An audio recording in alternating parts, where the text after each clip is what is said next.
မော်ဘန်ဒီနဲ့စေတနာရှင်ဖိုးရှိရှိတုန်းကတောင်ကုန်းလေးတစ်ခုရဲ့အောက်ခြေမှာတစ်တီးချန်လေးတစ်ခုရှိပါတယ်။အဲ့ဒီခြံထဲမှာစိတ်ကောင်းရှိတဲ့ဖိုးတစ်ယောက်နေထိုင်ပါတယ်။ဖိုးရဲ့ခြံထဲမှာထူးထူးခြားခြားရွှေရောင်တောက်ပနေတဲ့ပန်းသီးပင်ကြီးတစ်ပင်ရှိတတ်တယ်။ဒီပန်းသီးပင်ဟာတာမန်ပန်းသီးပင်မဟုတ်ပါဘူး။စိတ်ရင်းစေတနာကောင်းတဲ့သူတွေစားလိုက်ရင်အယမ်းချုံမြင်ပြီးကျန်းမာရေးကောင်းစေပေမဲ့လောဘကြီးတဲ့သူတွေစားရင်တော့ခါတက်သွားတတ်တဲ့မော်ဘန်ဒီပင်ဖြစ်ပါတယ်။ကလေးများအတွက်သူငယ်ချင်းတွေမိသားစုတွေနဲ့ဝေမျှစားတော့တာဟာပျော်စရာကောင်းဆုံးပဲဆိုတာတင်ပေးပါတယ်။လူကြီးများအတွက်လောဘထက်စေတနာကသာဘဝကိုပုံမချုံမြင်စေတယ်ဆိုတဲ့အဓိပ္ပာယ်ကိုဖော်ဆောင်ပါတယ်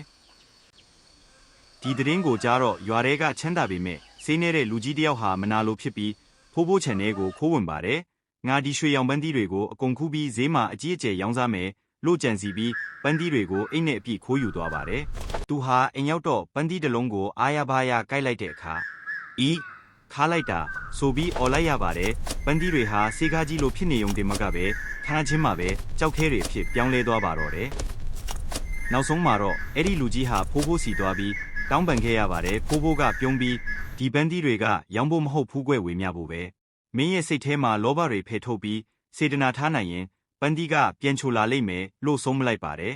အဲ့ဒီနောက်ပိုင်းမှာတော့ရွာသူရွာသားအလုံးဟာရှိတာလေးတွေကိုအပြန်လန်ဝေမျှတက်လာကြပြီးဖိုးရဲ့ခြံလေးဟာလည်းအမြဲတမ်းစိမ့်လန်းဆိုပြေနေပါတော့တယ်။ကလေးများအတွက်သူငယ်ချင်းတွေမိသားစုတွေနဲ့ဝေမျှစားတော့တာဟာပျော်စရာကောင်းဆုံးပဲဆိုတာတင်ပေးပါတယ်။လူကြီးများအတွက်လောဘထက်စေတနာကသာဘဝကိုပုံမချုံမြင်စေတယ်ဆိုတဲ့အဓိပ္ပာယ်ကိုဖော်ဆောင်ပါတယ်။